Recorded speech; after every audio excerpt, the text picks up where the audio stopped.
Hey folks, we're back. Remembered my handy dandy little wireless microphone tonight, so hopefully you can hear me a little better. Um, I gotta tell you, I got a lot of good comments and feedback on the last video. A lot of people found it helpful, so I thought I'd do another one because there's still a lot of confusion out there. Even I'm seeing in the questions, um, people asking them, a little bit about the gear ratio still, but even more so about an F250 versus an F350. And I wish when I was looking to buy my truck that I would have had somebody give me some of this information I'm about to share with you um, before I placed my order. I placed my order for this truck in October of 2021, and in December of 2021, I changed it from an F250 to an F350, and it cost me 3 months. I went back in line 3 months. I thought I was just making a change in my order, and unfortunately, they said, no, you ordered a different vehicle. So you canceled your order and you ordered a different vehicle, which meant I lost a rebate that I had originally had and set me back 3 extra months in line waiting for a truck. So, um, the information I'm going to share with you tonight is the information I found that helped me make the decision to go with an F350 versus an instead of an F250. I'm going to run in the house and I'll be back with you in just a couple of minutes here. For you, it'll be like 2 seconds, but for me, it might be 10 minutes to get set up. So stick around and I'll be right back. Okay, folks, thanks for sticking with me here while I got this set up. So what I've got here in front of you, this I downloaded and printed this. You can go online and you can find this. Just go into Google and type the year truck you're looking for. So there's one of these um, documents for every year. So in my case, mine is a 2022. You can go right on, type in 2022 Ford Super Duty towing charts, and this will come up. And so they start out with a nice little brochure, trying to sell you their 6.7 diesel. That's not what we're here to talk about tonight.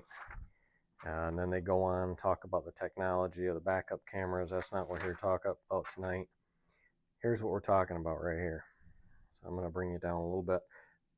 If you look right here, this says F250 single rear wheel maxed towing capacities. And then you've got all these different charts here. So this will tell you if you're buying a regular cab, super cab, or crew cab. For our discussions tonight, we are primarily going to stick with the crew cab with the 6 3/4 foot box and a 4-wheel drive, because that seems to be one of the most popular choices out there. So we're specifically looking at this bottom row because we're talking about a 7.3 Godzilla V8 in the 3/4 ton. Your choices are a 355 gear or a 430. I want you to pay close attention when you look over here in these towing charts here. This is a conventional. This is for conventional towing right here. Okay. 14,000, 15,000, 14,000, 15,000, 15,000. You go with the 355, it's just a little less, okay? Keep that in mind for just a second, because we're going to come back to that. So this is the F250. Turn the page. Here's our fifth wheel and gooseneck towing for the F250. Now you're going to see a bigger jump here, okay? You go from a 355 to a 430 and a fifth wheel. It's a lot bigger jump in your numbers, right? We go from a 14,700 up to possibly as much as 18,600. Again, 3/4 ton truck.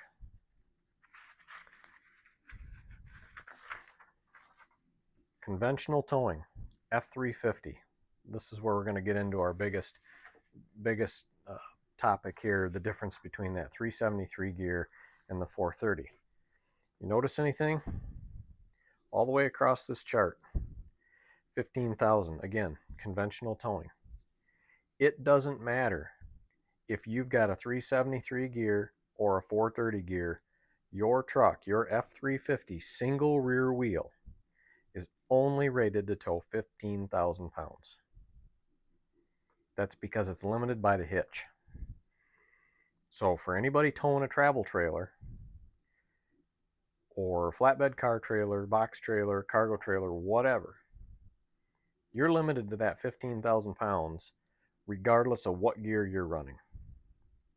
So if you want the 430 because you want the extra torque and the extra power, the pulling power, knock yourself out. But Ford says you're not rated for more than 15,000 pounds on a bumper tow trailer. Doesn't matter what gear you got. Now, where it does matter, turn the page, here's our fifth wheel and gooseneck towing page. There's lots of little notes in here, and I'm going to try to bring this camera down so that you can see those. Hopefully it doesn't get too out of focus here on me. I want to pay close attention. Again, we're gonna stay in this crew cab column with the 6 3/4 foot box. Come down here, and again, our top line is going to be our 373 gear, and our bottom line's 430 gear. So we're going to go back over here. You have to pay attention to these notes. Let me get a pointer here. So if you look, I'm trying to look around the camera with my glasses on to see what you're seeing. If you look right here, this is our 373 gear with two little notes next to it. We start out with 16,200 pounds with no notes next to it. So we look at the notes, and our first note is a number 3. Number 3, if we go over here and look, number 3 says 18-inch all-season tires. Okay, that's great. So we know that if we've got the 18-inch all-season tires, we can tow up to a 16,100 pound fifth wheel with a 373. Well, what's our other note say? Our other note is a number 6. We go over to number 6. Number 6 says 18-inch and 20-inch all-terrain tires. So again, with those tires, we can tow 16,100 pounds with a 373 gear. This is where the difference comes in with the 430s. 430 gear, bottom column, we jump up to 20,200. 4,000 pounds we gain in what we can tow in a fifth wheel gooseneck configuration. However, look real close at these notes again. We've got a 3, 4, and a 6. Well, we already know what 3 and 6 are. So what does 4 say? This is the one that gets everybody. Gooseneck towing rating. Fifth wheel tow rating limited to fifth wheel hitch rating of 19,000 pounds. Huh. That 20,000 just went out the window. 19,000 pounds on a fifth wheel.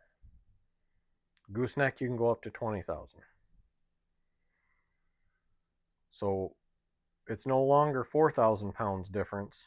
It's 3,000. All right. So the other thing to pay close attention to on our fifth wheel gooseneck towing are these notes right here. The fourth dot down. Conventional trailer tongue load weight should be 10%. So 10% of the overall weight of your trailer should be on the tongue. Conventional towing. Then in the parentheses here it says 15% for fifth wheel and gooseneck towing. That is very misleading. And that is where we get into the difference between an F250 and an F350. When they say your 15% of your trailer weight should be on your tongue weight with a fifth wheel or gooseneck, they are not talking about a fifth wheel camper. They're talking about a fifth wheel equipment trailer or flatbed trailer that happens to have a fifth wheel pin box or hitch configuration on it. If you look at most fifth wheel campers, they will have a pin weight listed on them.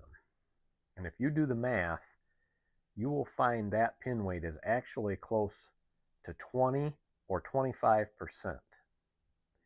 So if we're talking about a 10,000 pound fifth wheel your pin weight is going to be somewhere between, say, 1,900 or 2,000 pounds and 2,500 pounds, depending on how that fifth wheel is loaded.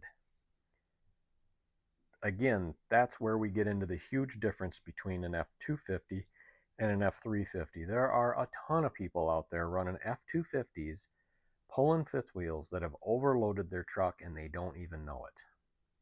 Now, they're not overloading what it can tow. They're overloading the payload it can haul. So if my pin weight is 2,000 pounds, if you were to look at most moderately equipped F250s, I'm not talking top of the line limited King Ranch, I'm talking maybe an XLT or a Lariat. Because the higher trim package, the more stuff you put on a truck, the more payload you lose. If you look at your door sticker on your truck, it will tell you what your payload is. And most 3/4 tons are somewhere in the range of 2,600 to 2,900. 3,000 pounds or under, okay? You jump up to an F350, you gain at least 1,000 pounds of payload.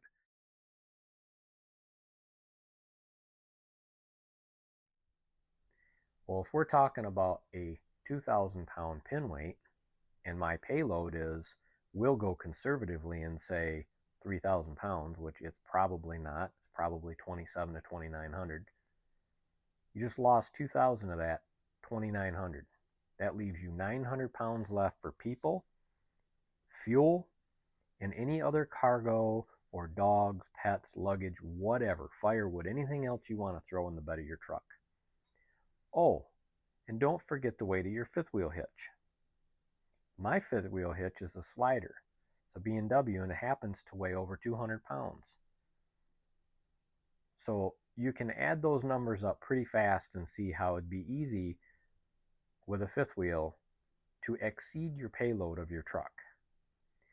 This is my opinion and my opinion only, and why I changed my original order of my truck from an F250 to an F350 when I started doing the math. In my opinion, nobody pulling a fifth wheel should be doing it with anything less than a F350, a 1-ton. Why push your payload that close? There's not that much difference between an F350 and a 250. You've got one extra leaf spring in the rear. So that's a big one. A lot of people don't realize that they're overloading their 3/4 ton trucks. I had a 2004 Dodge I was pulling my fifth wheel with before. Had no idea what the payload rating was on that truck. I just know when I drove it to the RV lot, they said, yep, that truck will pull this fifth wheel, and I bought it.